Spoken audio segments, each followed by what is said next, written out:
अस्सलाम वालेकुम मेरे YouTube व्यूअर्स। मेरा चैनल स्ट्रीम SWL 786। इसमें आज मैं आपको बताऊंगा कि जी माइक्रोसॉफ्ट एक्सेल में आप किस तरीके से फार्मूला और फंक्शंस का इस्तेमाल करते हुए मुख्तलिफ सिंपल या सादा शीट्स हैं जिनका आम रोज़मर्रा रूटीन में शॉप पे, ऑफिस पे या स्टूडेंट्स के पॉइंट ऑफ व्यू से उनका रिजल्ट कार्ड, उनकी कैलकुलेशन आप माइक्रोसॉफ्ट एक्सेल में किस तरीके से कर सकते हैं। तो आइए शुरू करते हैं। सबसे पहले जी शॉप शीट के मतलब शुरू करते हैं जी कि एक शॉप शीट में मैंने यहाँ पे माइक्रोसॉफ्ट एक्सेल को ओपन कर रखा है और इसके अंदर जी आप देख रहे हैं कि शॉप शीट जो है वो अपनी वर्किंग रिजल्ट्स को कैसे, यहाँ जी मैंने टाइप डाटा किया हुआ है A1 पे शॉप शीट। उसके बाद जी कॉलम ए ही रहा, रो नंबर 2 पे मैंने जी यहाँ पे कोड नंबर है, नेम ऑफ स्टूडेंट्स, इसमें नेम ऑफ प्रोडक्ट्स हैं, क्वांटिटी है, रेट है, सेल्स है, डिस्काउंट है, परचेज अमाउंट है, सेल्स अमाउंट है और प्रॉफिट एंड लॉस अकाउंट, यानी कि इसमें कॉलम हेडिंग बना रखे हैं मैंने। इनमें सबसे पहले जी कि शॉप शीट थी, इसको आप अगर इन हेडिंग्स पे, कॉलम्स पे सेंट्रलाइज करना चाहें तो वो कैसे जी, आप हाईलाइट करो इसके टाइटल को और यहाँ पे देखें मर्ज एंड सेंटर कमांड है, इस पे आप क्लिक करेंगे। यूँ ही क्लिक करते हैं तो शॉप शीट जो है वो देखें मर्ज हो गई है। यहाँ पे मैं कलर स्कीम चेंज कर सकता हूँ। इसके अलावा जी मैं इसका जो फ़ॉन्ट साइज़ है वो चेंज कर सकता हूँ। आप अपनी ज़रूरत के तहत इसकी लिखाई भी चेंज कर सकते हैं, ये डिपेंड करेगा आपकी ज़रूरत सहूलत के। अब आ गया जी यहाँ पे मैंने कोड नंबर है, नेम ऑफ प्रोडक्ट है। इसमें देखें कि ये प्रोडक्ट के स्पेलिंग जो है उसमें सिर्फ P नज़र आ रहा है, बाकी जो स्पेल है वो नज़र मुझे नहीं आ रहे। तो मैं जी यहाँ पे डबल क्लिक करूँगा कॉलम विड्थ बढ़ाने के लिए, तो देखें सिस्टम ने ऑटोमेटिकली एडजस्ट कर दिया है इसे। इसी तरह क्वांटिटी, यानी कि मैं अपने कॉलम्स पे डबल क्लिक करूँगा तो वो जो मुझे ऑटोमेटिकली सेट करके देगा। ये मैं जी सब कॉलम्स को 1 बाय 1 सेटिंग में ले रहा हूँ। लेकिन यहाँ पे देखें कि अब कोड नंबर है तो इसने जगह ज़्यादा घेर रखी है, क्योंकि नीचे जो नंबरिंग है वो 101, 102, 103 के हिसाब से मैंने लगा रखी है।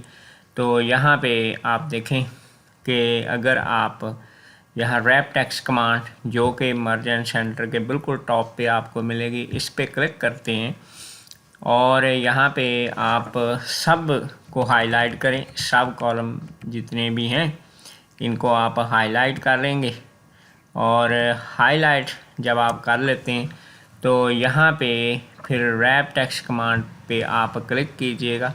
यूँ ही आप क्लिक करते हैं तो देखें सिस्टम ने उसे रैप टेक्स्ट यानी कि टेक्स्ट को लपेट दिया है। यहाँ मैं अब कॉलम विड्थ कम करता हूँ तो देखें जी उसकी सेटिंग, जैसे ये नेम ऑफ प्रोडक्ट है तो आप उसकी सेटिंग को देखें जी, मैं यहाँ सेट कर रहा हूँ जी अपनी ज़रूरत के तहत, ताकि जो लेंथी कुछ मेरे सामने सब हेडिंग्स हैं इनको मैं अपने हिसाब से रैप टेक्स्ट कमांड लगा के सेट कर रहा हूँ जी, ताकि उनका रिज़ल्ट मुझे मेरे हिसाब से मिल जाए। जैसे ये देखें प्रॉफिट एंड लॉस है, तो ये मैंने जी सेट कर लिए हैं। अब मैं इन सब को एक बार फिर हाईलाइट करूँगा और यहाँ अलाइनमेंट है मेरे पास मिडल की है, इसके अलावा जी सेंट्रलाइज पोजीशन की है और यहाँ पे मैं इसे थोड़ा सा बोल्ड भी कर देता हूँ ताकि ज़रा वाज़ेह नज़र आए। और यहाँ पे मैं इन पे अगर कॉलम और रॉस पे लाइंस को सेट करना चाहूँ, मतलब बॉर्डर, आल बॉर्डर पे मैं इस पे आऊँगा और इस पे क्लिक करूँगा। यूँ ही मैं आल बॉर्डर पे क्लिक करता हूँ तो देखें ये बॉर्डर लाइंस जो हैं वो लग चुकी हैं। अब आ गया जी यहाँ मेरे पास कि मैं अपनी ज़रूरत के तहत डाटा अपनी मर्ज़ी से मेंशन करता हूँ और इसमें रिज़ल्ट उसके हिसाब से। अब सबसे पहले जी मैंने कोड नंबर जो है वो दर्ज किया हुआ है और यहाँ पे 101 जी ये स्पेसिमेन डाटा है, सैंपल है। फिर जी प्रोडक्ट में मैंने राइस सर्च किया, क्वांटिटी के अंदर मैंने जी 5 क्वांटिटी केजी में दर्ज कर दी है। रेट अपनी तरफ से एक दे दिया है, सेल्स रेट दे दिया है। डिस्काउंट यहाँ पे मैंने एक फार्मूला लगा दिया है कि जी मैं सेल्स पे 15% एक सेल लगा रहा हूँ, जिसमें जी प्रोडक्ट आप जो भी परचेज़ करेंगे जनरल स्टोर की, उसमें 15% डिस्काउंट आपको मिलेगा या हासिल होगा। तो उसका मैंने फार्मूला लगा दिया है जी कि आप देखें जी कि फार्मूला जो है वो अपना रिजल्ट दे रहा है मुझे। इक्वल साइन सबसे पहले लगाएंगे और 15% मल्टीप्लाई बाय, और मैंने जी सेल्स का यहाँ सेल रेशो से फ्राहम किया है जो कि मेरे कॉलम ई पे और रो नंबर 3 बनता है। तो E3 आप एंटर की प्रेस करें तो देखें जी रिज़ल्ट आपके सामने जी डिस्काउंट का।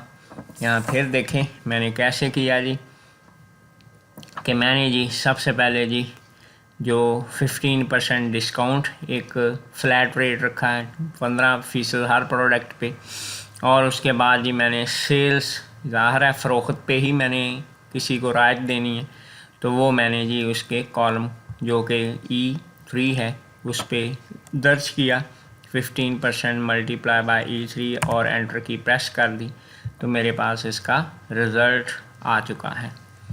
अब यहाँ पे क्या जी के परचेज़ अमाउंट है कि मैंने जी प्रोडक्ट को कितनी क्वांटिटी में ख़रीदा और उसका रेट क्या है, ये परचेज़ अमाउंट का फार्मूला है। तो यहाँ पे जी मैंने फार्मूला लगाया कि क्वांटिटी का सेल नंबर जो कि C3 है और फिर इसे मल्टीप्लाई कर दिया रेट के सेल नंबर से जो सेल एड्रेस इसका बनता है D3, और मैंने एंटर की प्रेस की तो देखें जी रिज़ल्ट मेरे पास है। इसके बाद जी यहाँ जी सेल्स अमाउंट कैलकुलेट की हुई है। सेल अमाउंट में क्या है जी कि मैं यहाँ पे अब क्योंकि डिस्काउंट भी मैंने दे रखा है तो उसके हिसाब से मुझे फिर रिज़ल्ट इस तरह बनाना है जी कि सेल में से पहले डिस्काउंट के पैसे जो हैं रकम जो है उसे माइनस करना पड़ेगा और फिर मैं अपनी क्वांटिटी से इसे मल्टीप्लाई करूँगा। तो देखें जी इक्वल साइन ब्रैकेट शुरू, सेल्स अमाउंट, सेल्स का सेल नंबर मैंने प्रोवाइड किया है माइनस डिस्काउंट का सेल नंबर मैंने प्रोवाइड किया है ब्रैकेट क्लोज, और फिर मल्टीप्लाई कर दिया जी ये क्वांटिटी के सेल नंबर जो कि C3 है इसके साथ, और मैंने एंटर की प्रेस की तो सिस्टम ने मुझे आंसर दे दिया। अब आ गया जी प्रॉफिट एंड लॉस कि मुझे अब ज़ाहिर है शॉपकीपर जो है उसकी ख्वाहिश होती है कि जो माल बिका है उसकी सेल्स में आउटपुट देने के बाद अखराजात हैं निकालने के बाद तो मुझे क्या उसमें नफ़ा या नुकसान हुआ है, तो हमेशा कोशिश नफ़े की होती है। तो यहाँ पे हमें पता भी चल रहा है कि सेल अमाउंट है जो वो जिस हिसाब से रेट लगाए गए हैं कि उसमें 1593 रुपये 75 पैसे में इस चीज़ सेल हुई है राइस 5 किलो, और 1500 में उसकी कीमतें ख़रीद हैं। तो इसे हमने सेल्स प्रॉफिट एंड लॉस को कैलकुलेट हमने किया कि जी sale amount minus purchase amount, तो जो जवाब आएगा, अगर जवाब आपका पॉजिटिव वैल्यू में है प्लस वैल्यू में है तो वो प्रॉफिट है, और अगर नेगेटिव है तो आए हम वैल्यूज़ को देखते हैं चेंज करके। फ़र्ज़ करें जी सेल्स मैं उसे 350 कर देता हूँ, तो देखें यूँ ही मैंने 350 किया है तो सारे रिज़ल्ट पे असर आया है, सेल अमाउंट भी बदल गई है और प्रॉफिट एंड लॉस में अब ये देखें माइनस साइन साथ लग गया आके। तो उसका ये है कि जी वो हमें बता रहा है कि चीज़ जो है 300 की ख़रीदी 350 में बेची, 52 रुपये 50 पैसे उस पर डिस्काउंट हो गया हमारा, तो फिर उस हिसाब से ये हमें 12 रुपये 50 पैसे नुकसान हो गया। ये माइनस साइन जो है लगा हुआ है ये हमें मेंशन कर रहा है जी कि हमारा नुकसान ये चीज़ है। यहाँ पे formula sale amount minus purchase amount, उसके sale address mention. Sale address का ये आप फ़ायदा देख रहे हैं कि मैं इसमें किसी में भी कोई भी चेंजिंग करता हूँ तो मुझे फ़ौरन सब पे वो अफेक्ट दे देता है। जैसे मैंने यहाँ पे अब 360 टाइप किया और एंटर की प्रेस की तो देखें जी मुझे डिस्काउंट प्राइस में भी फ़र्क मिल गया, सेल्स अमाउंट में भी, और अब प्रॉफिट एंड लॉस जो पहले माइनस में था वो देखें जी पॉजिटिव वैल्यूज़ में चला गया हुआ। इस तरीके से जी मैं इसे कैलकुलेट कर सकता हूँ। अब आ जाते हैं जी कि हमने एक फार्मूला जो है वो तैयार कर लिया हुआ है शीट का। तो अब आप इसमें वैल्यूज़ जो अपनी तरफ से दर्ज करनी है वो दर्ज कर दें, और यहाँ पे हमारे जितने फार्मूले लगे हैं उनको आप हाईलाइट करें, और यहाँ आप हाईलाइट करने के बाद इनकी कॉपी नीचे ड्रैग एंड ड्रॉप से कर लें जितने आपको रिकॉर्ड चाहिए। तो यहाँ देखें मेरे पास 3 रिकॉर्ड मैंने लगाए हुए थे तो सिस्टम ने मुझे उनका रिज़ल्ट दे दिया। अब फ़र्ज करते हैं कि यहाँ मेरे पास मैं आगे जी वैल्यू लिखता हूँ 104 वैल्यू लिखी। तो यहाँ पे मैं कोई भी प्रोडक्ट लिखता हूँ। फॉर एग्ज़ाम्पल मैंने जी सोप प्रोडक्ट दर्ज किया जी।